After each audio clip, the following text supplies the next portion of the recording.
Well, hello guys. This is the chapter or section on the medieval period.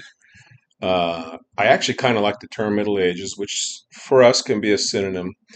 Middle Ages suggests it's in the middle of something, so the question might be in the middle of what? The Middle Ages, historically speaking, for us, will go approximately from 500 AD to 1500 AD, little less, probably 1450, 1400, something like that. Depends on whose book you're reading. Um, in this period of time, uh, there are a few things we can talk about musically, not a whole lot. But why did historians call this the Middle Ages? Well, this was a idea was created in the Renaissance when Renaissance historians were looking back and they looked at the previous period and they saw 1,000 years that was dominated by the church in Europe. And by the end of that, it wasn't working very well. So they were actively trying to create a new society. And so they said, well, what came before the medieval period? Well, of course, or the Middle Ages, was the Roman Greek period in Europe. Okay. When they looked back on these societies, what they thought they saw were more secular societies praising individuals and their accomplishments. And so the label they gave this is humanism. Humanism is the idea that, well, actually, I've got a definition I'll give you a little bit later, but think of it more in terms of a secular life as opposed to religious life, which dominated for about 1,000 years in the medieval period. Before that, this is what they saw as Renaissance historians. This is what they thought they saw. And if you want to have the visualization of the discus thrower statue or something like that, that's fine. So they said, well, okay, this religious period, the medieval period, does not work anymore. Why don't we just reinvent what worked before, which was Rome, okay, or Greece? And that's actually where they were focusing their thoughts, is on Greece. And so they set out to try to recreate the Greek and Roman societies. Of course, they failed, but they wound up creating the Renaissance. And it is the beginning of a whole new period, rise, if you will, of secular thought in Europe. As we talk about history, a couple ideas I want to get through your head, I hope, is when you look at history for the past 1,000 years, I'm just backing up 1,000 years, mainly because that fits for us musically as well. It's like constant change. It's very easy with this much change to think that history is all linear. Some things do tend to be linear, meaning one thing builds to another. You know, this idea that A led to B, which led to C, which led to D, so therefore D had to happen because A happened. Well, that's not true. Um, but when we look back 1,000 years, some things are more linear. So, for example, medicine, science, technology, it looks like we just build one thing after another. You should keep in mind, though, that a great deal of the ideas that we use in our society, societies themselves even, change over time and then come back. This is cyclical thinking. Okay, areas like music, philosophy, religion, politics, and fashion. Fashion's a great one because bell bottoms are in, bell bottoms are out. You know they're going to come back. This is a cyclical kind of thing. Probably most of human thought is cyclical. Some things tend to be more linear, like medicine, science, and technology, but not necessarily. Some ideas come into vogue, and some ideas then they come back later on.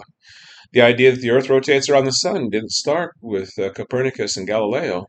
No, it started with a guy named Aristarchus 1,000 years earlier. So, yeah, that idea that a lot of stuff comes in and comes out, goes out and comes back later on, as opposed to building blocks that keep stacking higher and higher. Okay, so we'll put technology and medicine over here, but most things actually are cyclical. I hope you keep that in mind as we uh, go through these historical sections, which is just the largest section of this class, actually. A couple of things we do still carry from the Greeks. Every time Western society kind of gets stuck, they look back to the old dead Greek guys and say, how can we make things better? And musically speaking, we got a couple things we can look at right off the bat.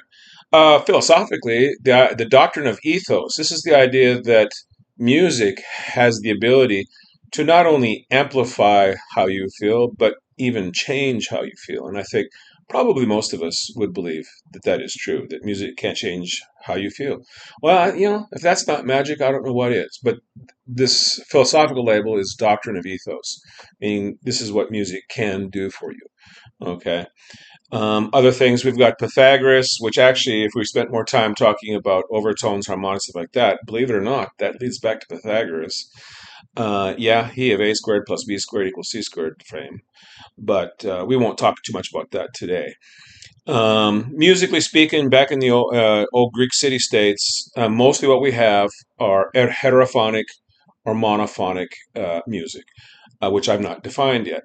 But heterophonic, basically think of us as all sitting around a bonfire, our tribe. We've got our tribal song, and we're all singing together, but some of us might improvise or something. But you have to keep going, and you have to stay with the tune. We're not going to stop and let you just riff like maybe we would in jazz or something like that. So the idea, if we went back and did it again, you would improvise again, but it would probably be different. So each time is going to be different. This is typical heterophonic texture. Okay. There are some other things, but we'll bring those up as we go along here. One reason, there's other names for this period of history. There's medieval period, Middle Ages, which is the one I kind of prefer just because of the suggestiveness of it. Some people label it the age of theocracy because it's dominated by the Catholic Church in Europe. Some people call it post-classical, which is a little lame. It's like, okay, it's after the classical period, but it doesn't really talk about this period. But one label that'll get you in trouble with your history teacher is Dark Ages. Well, okay, I understand why historians get worked up about that, but what was the reason people started calling it Dark Ages anyway? Well, I've got a few things here. After the empire falls apart, this is one thing that empires do very well, is they keep uh, trade going. Usually, crime is down because everybody wants their money. And so, as the empire falls apart, they're not able to do this stuff. They're not able to provide security or all this stuff. So, when they looked back in the Renaissance at this period, these are some of the things they saw that made them call it the Dark Ages was the fact that the population started to fall pretty dramatically. This is one of the measurements that we use to determine if we have a healthy civilization. If the population is falling, many sociologists feel this is evident of a society in trouble. Um, and so at the end of the Roman Empire, as things fall apart, the population is dropping pretty dramatically. Um, what else? Long distance communication gets reduced to almost nothing. Not completely, but almost. Same thing with trade. There's a little bit, but not a lot. And instead of a big, vast empire where you could send a letter from England to Egypt if you wanted to, now everything breaks up into regions or provinces, or we could say provincialism. Little sections become isolated and they develop on their own. Here's a little rule of thumb for you. Areas that develop in isolation will always develop differently. Okay, so they wind up with different cultures down the road. Okay, so this lays the groundwork for European feudalism that we will talk about a little bit. There's a power vacuum as the empire starts to go away.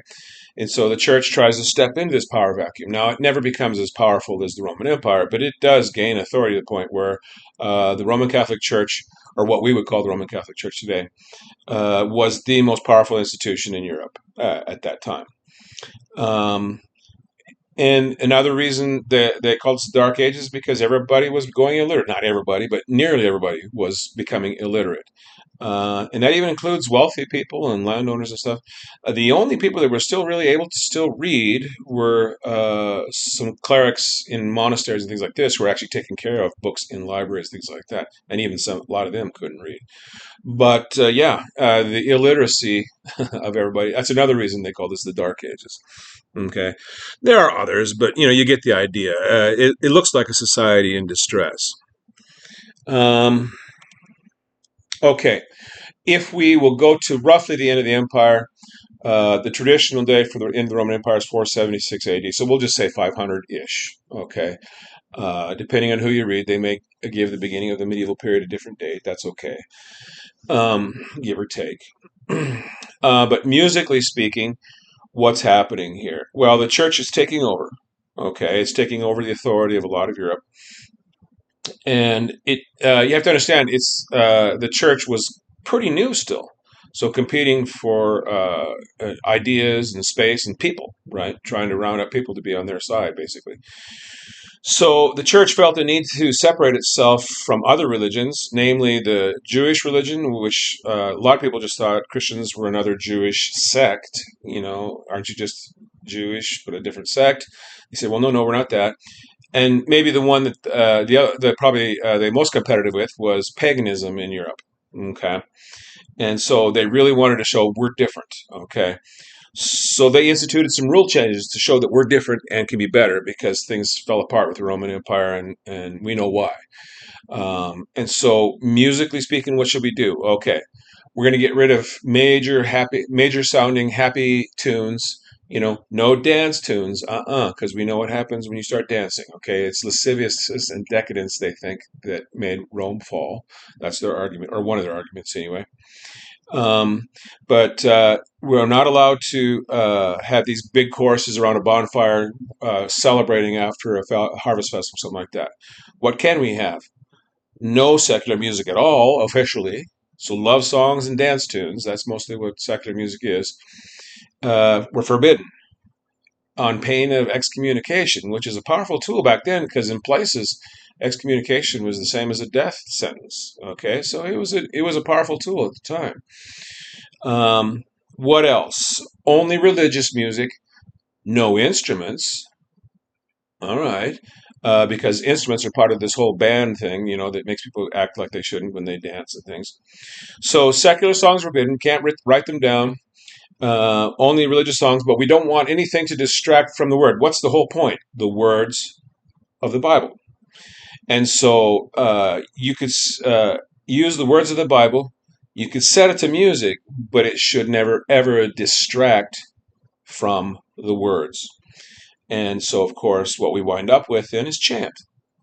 And some of this has been music in the service for millennia. Other religions as well.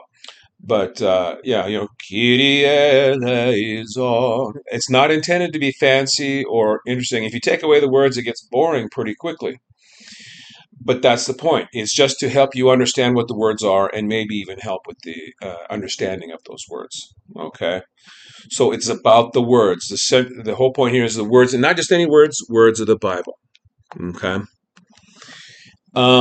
Okay, so as the Christian church starts to establish itself, of course, it originally came from the Jewish synagogue, but and every time a church leaves another church, they take the stuff with them they like. Okay, so when the Christians left and became Christians instead of Jewish people, they took what they liked, which included a lot of the chants. It includes responsorials, hello, how are you? I'm fine. This kind of stuff. And that's what we start out with. Now, it needs to be clear, there's really no notation. There, at around 400-ish AD, we start to see the beginnings of some, what we're going to call neumes. Okay, these are the predecessors to notes. Mostly it's just kind of squiggles going up and down, showing the general direction of a tune, but not specific notation about what pitch, what rhythm, or anything like that.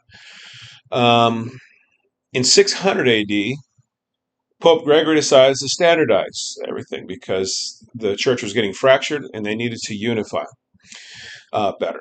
So they went through everything. They sent people around Europe and just focusing. They did the whole church, of course, but we'll focus on just the music.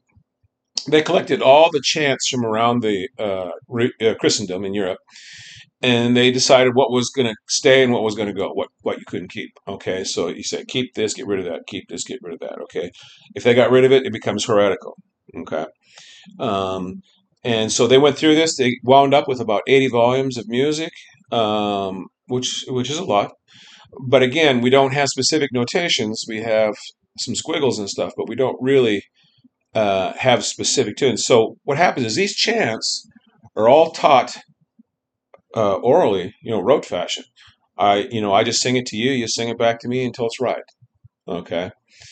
Um, then we move forward, and by the time we get to about, well, let's say 850, 900 AD, we start to hear some changes in music, and we start to hear what's called polyphonic. So a chant is monophonic, okay? A tune. Kyrie eleison. I can sing it alone. I can sing it with 20 other people, but as long as we're all singing the same tune at the same time, it is still monophonic. Mono meaning one phonic sound or tune. So think of it as one tune all at the same time. Monophonic, okay? No accompaniment or anything like that.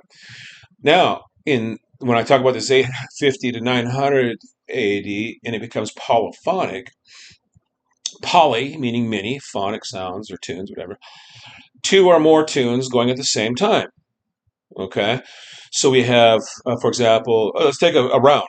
Row, row, row your boat gently down the stream. Merrily, merrily, merrily, merrily, life is but a dream. And then we say, okay, we're going to do a round. Row, row, row your boat. They keep going. And somebody else comes in a little bit later. Row, row, row your boat gently down the stream. Row, row. Well, that's a round. That would be considered polyphonic because it is the same tune, but it's overlapping. So we have two tunes in, okay? They're not at the same time.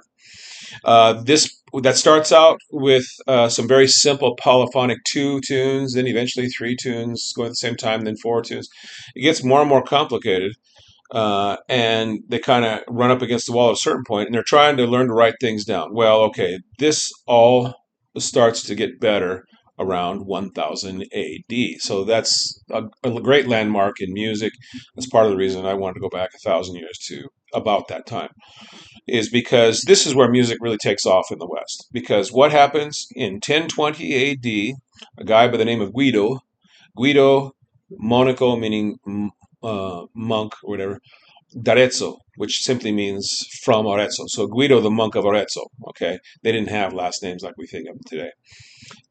So Guido invents the staff. He invented some other things too, like a hand system for keep track of music and solfege. Do, re, mi, fa, sol, la, ti, do. That's Guido also. Guy must have been brilliant. Okay. Well, the one that's had the most impact, of course, is the staff system. Now, the staff system he used was 4 lines instead of 5, which we use today in music, 5 horizontal lines. But nevertheless, the same effect. And now we knew exactly, because we would label a line of a specific pitch, and now we know exactly what pitches, exactly which pitches to write and to sing back. I could look at something I'd never seen before, but because I know the system, I could read it off and get it right. This is what notation does for us. Okay. Plus, anybody can do it, and now we can. What this allows for us to do is write a whole lot more complicated music, which does happen over time. Okay. So this is all around 1020 AD, where we get particularly the staff system by Guido. This changes everything, really. It takes some time for it to really exert itself, but yeah, it really makes a difference. Okay, and then finally, we get to about the 12th century, 1100s ish. And this is the first time in centuries where we start to see secular music come back, and well, not only come back, but start to be written down. Now, guys, do you think we went 1,000 years without any love songs or dance tunes? No, you know how people are. But nevertheless, we didn't write them down because nobody wanted to be excommunicated. Well, about 1100-ish, a little bit later than that, AD, we start to see secular music in the form of music written by people we now call troubadours. Okay, um, and the fact that they had the courage to write secular music down tells us that a lot of people aren't so afraid of the church anymore. The church was very feared for a long time. But now, the fact that they're even writing it down says that certain people are not as afraid. Um, well, they're writing down music, secular music now also. And by the time we get to roughly 1400, a little bit later, we have a guy named John Dunstable who starts experimenting with harmonies in thirds. And this is really where we start to head towards what is called homophonic texture. Homo meaning homogeneous or singular phonic sound. But what that means for us musically, that's not real clear musically. And that means is we have a tune, We have a bass line and some rhythm maybe, and then some harmonies we throw in there, accompaniment, if you will. Okay, but it's about one tune, not two or three tunes or four tunes. One tune with accompaniment. This is what we default back to every time we get confused about our music. Okay, so the overwhelming majority of the music you hear on radio or streaming or whatever is homophonic music, a tune with accompaniment. Okay, so some singer songwriter sitting down singing and playing guitar, that's homophonic.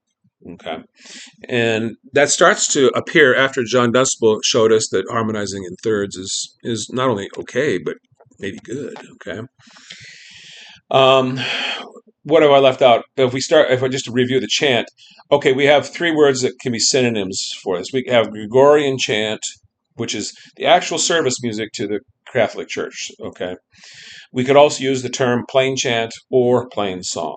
Okay, for us, they're basically all synonyms. Okay, and we know that they were no rhythm, no particular rhythms necessarily, just to emphasize the words so you could understand them better.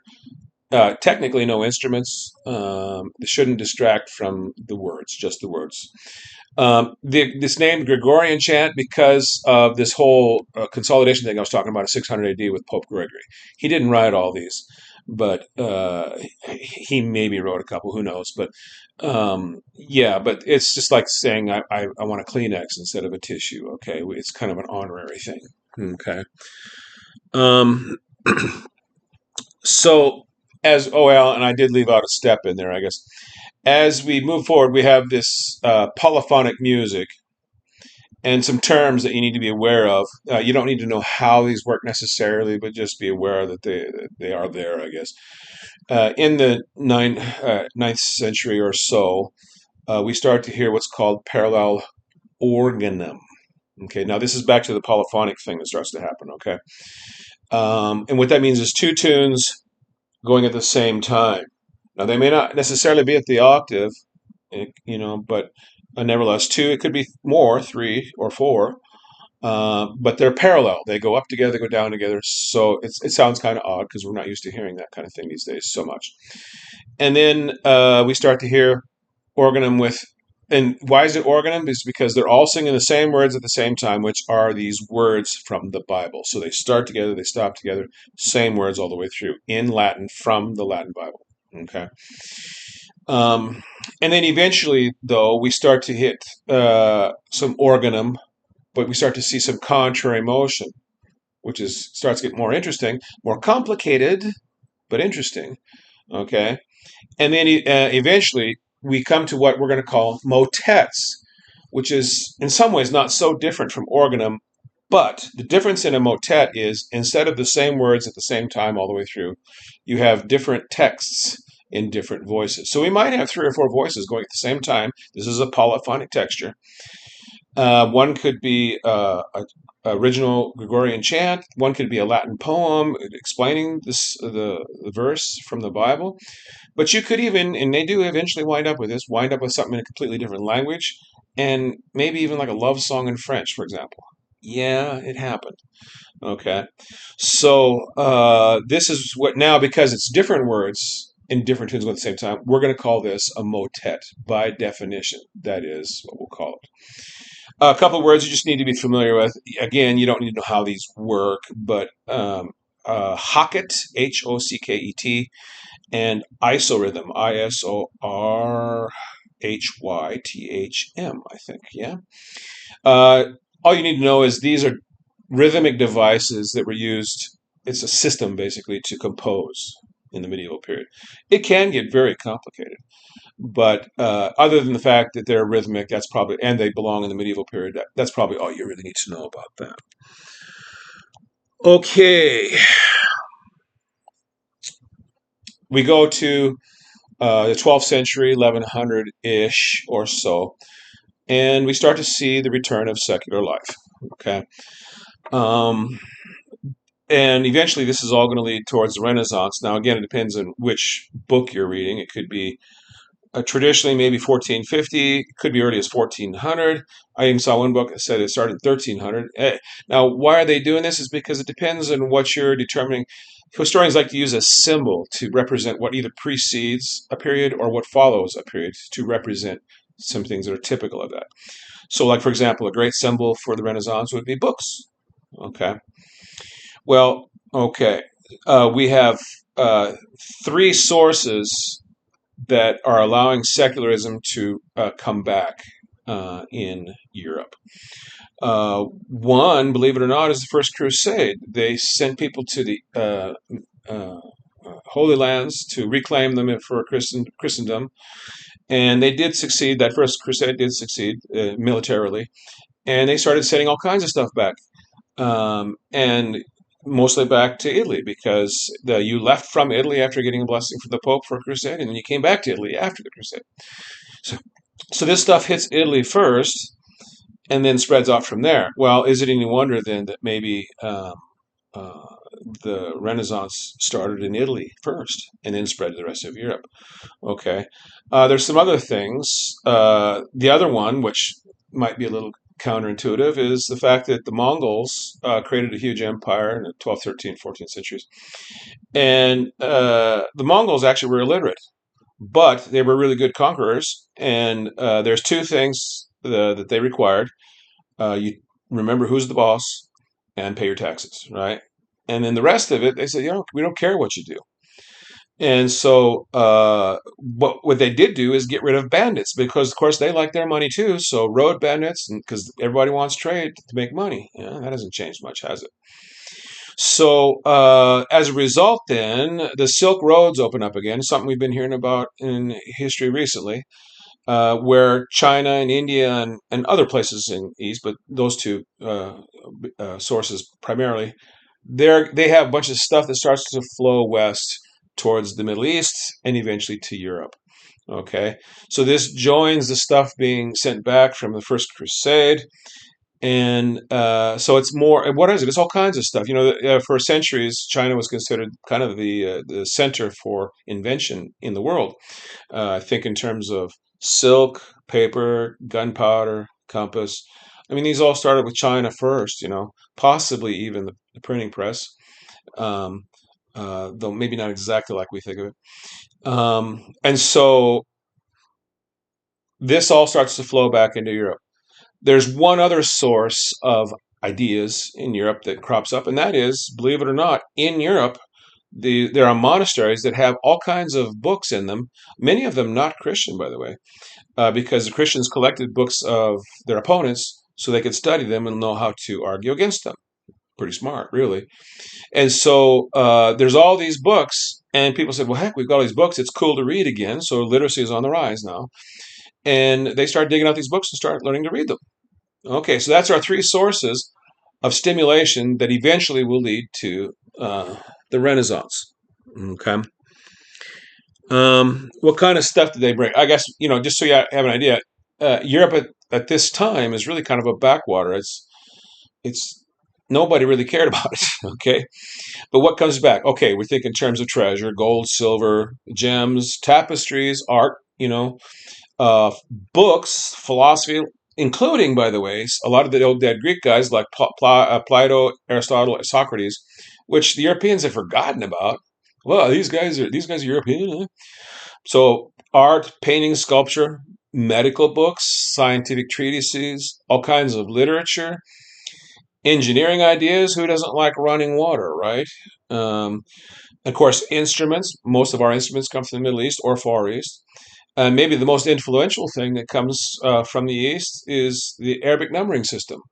Okay, not actually Arabic, it's the Indian numbering system. Who invented the idea of zero? The Indians did. But the Arabs used it, and of course, the Europeans got it from the Arabs, so they just called it the Arabic system, but it's actually the Indian system. They invented all that. Okay, we've worked our way up to roughly 12th, 13th century or so. I'd mentioned these secular musicians. Who were they? They were actually the children of wealthy landlords who had sent people off to the Crusades and brought back money and trained soldiers, by the way. And so they're wealthier, they're more powerful, and they decide, hey, I've got these books, I might as well learn to read.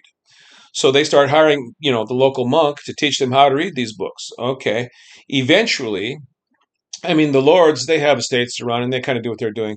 But they have these kids, they can read and write, but they don't have anything to do. So what do? They do what young people want to do. They start writing love poetry and love songs and stuff. Okay, these are troubadours. So troubadours are the children of wealthy landlords.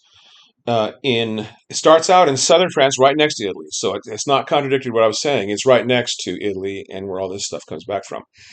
So the troubadours are the children, and this does include women, by the way. Okay, so a woman troubadour would be a troubadouriste. Okay, um, and so you're writing poetry, setting it to music, but you're kind of getting your style cramped with dad looking over your shoulder all the time. So you decide to go somewhere else. Well, you can't go to the square because who's going to understand your life down there? You're talking about peasants, right? So where can you go? Well, the King of England is looking for a new lute player, lute player and poet. So I go there, I get hired, and I'm now a courtier, but I'm a troubadour, okay, or a troubadourette if you're female. Now, the exact same thing that starts in southern France. When it moves to northern France, it's the exact same thing, but now we're going to call them trouvères because there are two French languages at this point in history.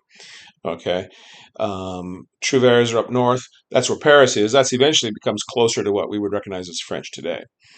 This movement moves into the German-speaking countries. We wind up with what are called mini singers. Same thing, the children of wealthy landlords.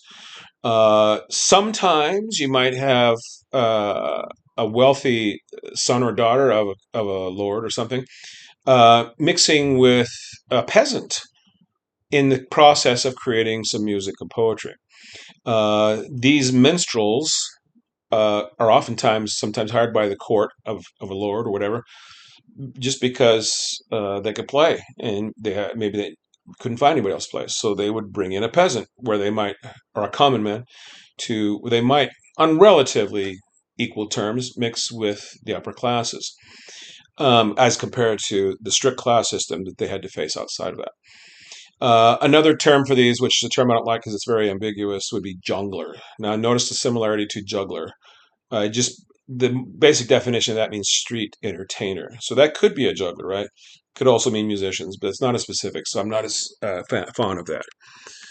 Okay, we have secular music, and it's like magic, for whatever reason, when we write love songs, we tend to write it in verses. So when we write music in verses, that is called strophic music. Okay, now these days you guys hear a lot of strophic music, but there's one big difference. You hear verse, chorus. Maybe it used to you would hear a bridge or something like that, but not anymore. Verse, chorus, done these days. And that's because of streaming, by the way. Okay, that is strophic, but that's not what they were doing exactly. They would do a verse, then another verse, then another verse. So go, roses are red, my love, violets are blue, sugar is sweet, my love, but not as sweet as you. Okay, that's one verse, say. Second verse, roses are red, my love, violets are blue. Okay, you go on. It's pretty much the same rhyme scheme, same rhythmic approach. So when we set it to music, the music for the first verse and second verse are probably going to be pretty close, if not identical. This is strophic music. It's not till much later, actually, that we recognize the power of the verse chorus form. Okay, that does come later, but that is still considered strophic. Okay. All right. This takes us up to towards the end of the medieval period.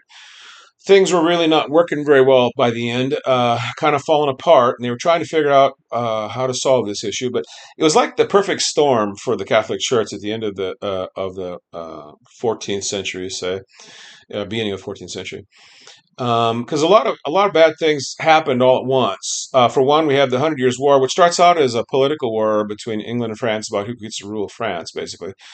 But it winds up as a religious war. This is the age of Joan of Arc. And you have to remember, she saw visions from God that France was supposed to be ruled by the French. Okay. So this turns into a religious war. All right. Well, that's one thing. Maybe a really big one. No, not maybe. It is a really big one. Is the plague. You guys, if I told you tomorrow when you wake up, half the people you know are going to be dead, would that change your outlook on life? Yeah, it has to. Okay. Well, this is what the plague did because it came in and maybe wiped out a third or maybe even a half in many places throughout Europe of the population. Wow. And now you have to understand, they didn't know what caused it, okay? They didn't know about bugs and bacteria and viruses and all that kind of stuff. They couldn't see it. So they had no idea where this came from. So they saw it as a curse. Now, let's say I'm trying to be very pious. I go to church regularly. I pray. I tithe what I'm supposed to. I've done my whole thing with this contract that I have with God and the church. I do my thing. God takes care of me, and the church takes care of me. And then I do all this, and then I wake up, and my family's all dead except for me. Is it any wonder that so many of them blamed God or the church? So that didn't help at all. If that was all, though, maybe they would have survived. There's more. There's a thing called the Great Western Schism. Um, what happens is the Pope, because Rome at the end of the medieval period was kind of going downhill. They just, crime and all that kind of stuff. They decided they wanted to go somewhere as easier to do business. Well, which was southern France, the Riviera. Yeah, wouldn't that be nice? The place they chose is called Avignon. And so for a while, it's fine. But you guys, something very important here is that when you become the Pope, your primary title is Bishop of Rome. All right, well, he's in Avignon, but someone has to take care of business in Rome. So is it any wonder that eventually somebody says, I'm taking care of all this business of Rome? Well, wait a minute, I'm doing the business of the Bishop of Rome. I must be the Bishop of Rome. Okay, wait a minute, that means I'm the Pope. Yeah, okay. Well, this gets worse and worse until eventually they had three guys running around claiming to be Pope.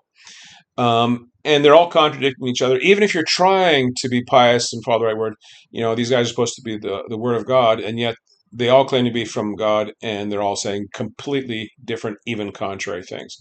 Who do you believe? Is it any wonder that cynicism is a word they use a lot with this period of history? People didn't even know what to believe, even when they wanted to. Okay. Uh, well, okay. There's other things, but these are some of the biggies. And so, like I said, it's like the perfect storm.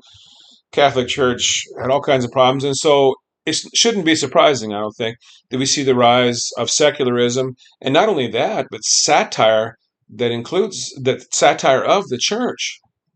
Okay, think Dante's Inferno or something like that. Uh, they had the guts to write it down. Wow, times have really changed. Okay, and so a lot of elites and intellectuals are in the process of trying to recreate society in a humanistic philosophy, and we wind up with the Renaissance. They don't recreate Rome or Greece anymore. But you know what? I forgot to give you a definition of humanism, didn't I? All right. Here's a definition of humanism I think that I really like a lot. Humanism, a term created in the Renaissance that describes the life in classical civilization of Greece and Rome as the Europeans saw it. Okay, in that period of time, in the beginning of the Renaissance. Humanism stresses the powers and virtues of human beings as well as the dignity of secular life. The present is as important as life in the hereafter. The belief that man, as an individual, as opposed to man, the abstraction or group, had rights, inner strengths, and worthy personal feelings, which made the search for happiness a valid motive for living. It also made the search for and creation of beauty a human concern. Why would that be a human concern? Because it makes life worth living right now. Okay. So they're actively trying to create this humanistic society. And what it eventually becomes then, of course, is the Renaissance. Musically speaking, there's not a lot. I've already kind of touched on a few things. I think your readings have more details about those. And so that's just fine. You should go read that. And so we're right around 1400, 1450. I happen to like the 1450 date because if we're looking for symbols to represent a period, I like the fact that the Renaissance starts 1450 because it's very close to the date of the invention of the printing press in Europe. Okay, just a few years before that. So, but I understand there's all these things going on. We're going to talk some more about some of the issues at that time in the next chat or in the Renaissance part of it. Or, I mean, excuse me, yeah, the Renaissance as opposed to medieval part of this. So it was just kind of a tumultuous period of time. Okay, and so they're trying to create something new.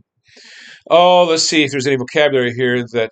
Oh, yeah, I did leave out a couple things. One term, cantus firmus. This is the name for the original Gregorian chant in those polyphonic pieces, organum or motet. The original chant from a Gregorian chant, the words are from the Bible, right? It would go on the bottom, even when there was different tunes or words going above. And this is called the cantus firmus. This is what the song was built on. Okay. So we have that. Let's see here.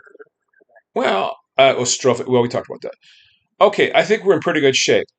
Oh, I guess I will say one more thing. As we head into the Renaissance, we're going to start talking about at the end of the Renaissance, major, minor. Well, let's talk about that in the Renaissance. Okay, so modes are medieval church modes.